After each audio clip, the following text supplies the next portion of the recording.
Hello friends, welcome to our channel. दोस्तों, आज की इस वीडियो में हम बात करने वाले हैं ईएलएस के बारे में। ईएलएस का मतलब इक्विटी लिंक सेविंग स्कीम। ये एक बहुत ही अच्छा और बहुत ही पॉपुलर इन्वेस्टमेंट ऑप्शन है दोस्तों।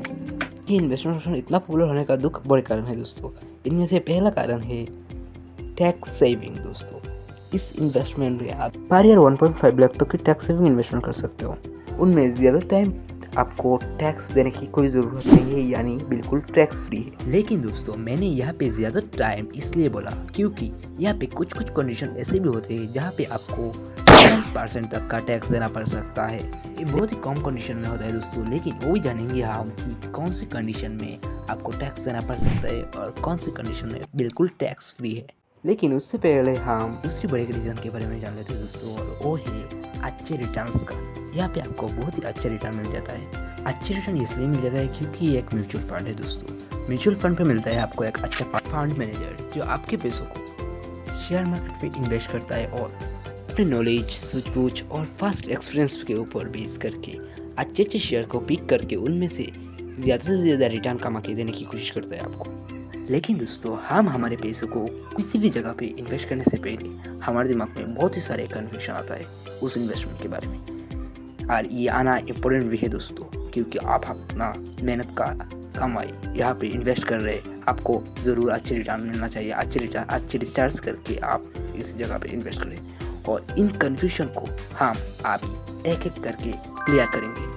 कन्फ्यूजन से भरपूर question list is here.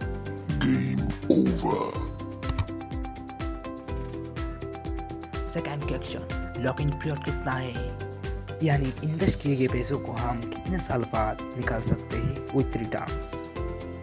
Third confusion है, क्या हम इसमें एसआईपी थ्रू इन्वेस्ट करें या लंप सम इन्वेस्ट करें। अगर हम एसआईपी थ्रू इन्वेस्ट करें तो जो इन्वेस्टमेंट करेंगे हम हर महीने, उसका हर महीने का लॉक इन पीरियड क्या अलग अलग होगा।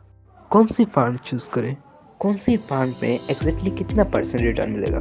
दोस्तों, सबसे पहले जान लेते हैं रिस्क के बारे में।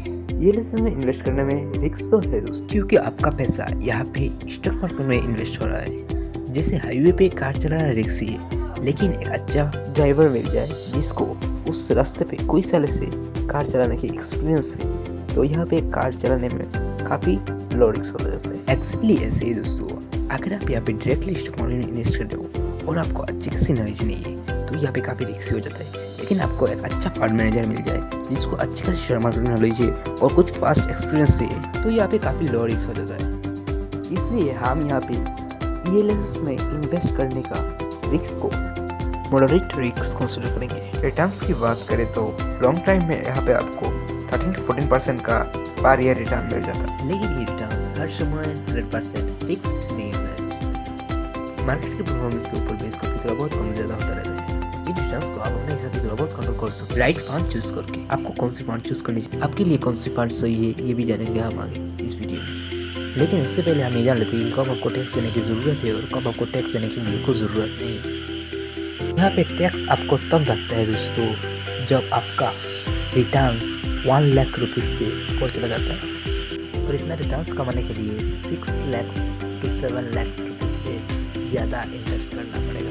अगर आप सिर्फ 5-6 लाख से अंदर की इन्वेस्टमेंट आप इसमें करते हो तो आपको कोई भी टैक्स देने की ज़रूरत नहीं है, बिल्कुल टैक्स फ्री। सेकंड क्वेश्चन है लॉक इन पीरियड। दोस्तों, जितने भी टैक्स सेविंग इन्वेस्टमेंट है उनमें से सबसे कम लॉक इन पीरियड इस फंड में ही है, जो कि है 3 साल का। बाकी जितने भी इसके जैसे टैक्स सेविंग इन्वेस्टमेंट है उन सब की लॉक इन पीरियड इससे काफ़ी ज़्यादा है। जैसे कि ये tax saving FD 5 year lock in period, PPF public provident fund 15 year का lock in period, national pension scheme ये तो आपका पूरा रिटायरमेंट के बाद ही मिलेगा, ये 60 ईयर का लॉक इन पीरियड है। थर्ड क्वेश्चन, एसआईपी या लंप सम। ये कन्फ्यूजन बहुत सारे लोगों को होता है दोस्तों, और इसका सवाल का आंसर बहुत सारे एडवाइजर डायरेक्टली देते हैं कि आप एसआईपी में इन्वेस्ट कीजिए, आपको लॉन्ग टाइम में एवरेज और रिटर्न मिल जाएगा। ऐसा क्यों बोलते हैं, हम इस ग्राफ के तो समझेंगे। देखिए, अगर आप यहाँ पे लंप सम इन्वेस्ट करते हैं तो या तो आपको पता नहीं आप मार्केट ऊपर जाएगा कि नीचे जाएगा, आपने डायरेक्टली इन्वेस्ट कर दिया और आपका काफ़ी नुकसान हो गया।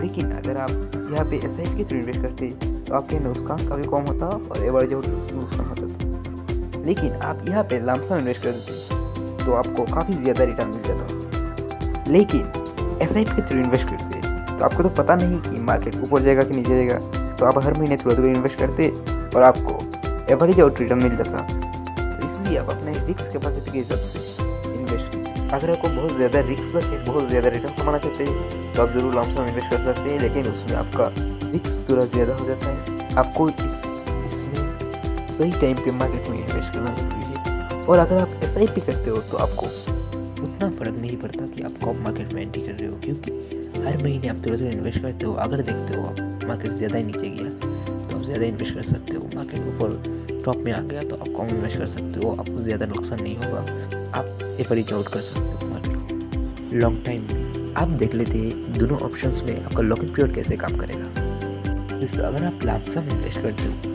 तो आपका लॉकिंग पीरियड काफ़ी सिंपल हो जाता है। लेट्स से आप 1 जून 2024 को आप इन्वेस्ट करते हो और 1 जून 2027 को आपका लॉकिंग पीरियड कंप्लीट हो जाएगा। लेकिन SIP में दोस्तों फर्स्ट मंथ की जो SIP है, लेट्स से 1 जुलाई 2024 को इन्वेस्ट करते 5 जुलाई 2027 को आपको उस पैसा मिलेगा और 1 अगस्त 2024 का 1 अगस्त 2027 को मिलेगा। ऐसे ही हर महीने का अलग अलग टाइम पीरियड हो।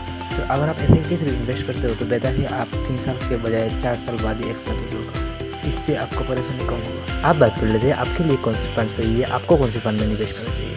दोस्तों यहाँ पे आपको 3 तरीके की फंड मिलती है, large cap, mid cap and small cap fund. आप अपना रिस्क कैपेसिटी के हिसाब से इन तीनों में से किसी एक को चूज कर सकते हो। के लिए कौन सा बेहतर रहेगा। अगर आप बहुत ही सेफ इन्वेस्टमेंट करना चाहते हो तो आप लार्ज कैप में इन्वेस्ट करें, जहाँ पे आपका पैसा मार्केट की बड़ी बड़ी कंपनीज में इन्वेस्ट होगा। अगर थोड़ा सा सेफ इन्वेस्ट करना है तो आप मिड कैप फंड में इन्वेस्ट कर सकते हो, तो आपका पैसा मीडियम रिस्क और मीडियम रिटर्न देने वाले कंपनीज में इन्वेस्ट। और अगर बहुत ज़्यादा रिस्क लेके बहुत ज़्यादा रिटर्न कमाना चाहते हो तो स्मॉल कैप फंड में इन्वेस्ट कर सकते हो। यहाँ पे आपका पैसा मार्केट की छोटी छोटी कंपनीज में लगेंगे जो हाई रिस्क होते हैं, जो कंपनी पूरी डूब भी सकती है और बहुत बड़ा भी हो सकती है। डूब गई तो आपका पैसा गई, आज जब बड़ा हो गया तो आपको बहुत ज़्यादा रिटर्न देगा, इसलिए इसे बहुत ज़्यादा रिस्क माना जाता है। तो आप इन तीन फंड को समझ के अपना रिस्क कैपेसिटी के हिसाब से इन्वेस्ट करना।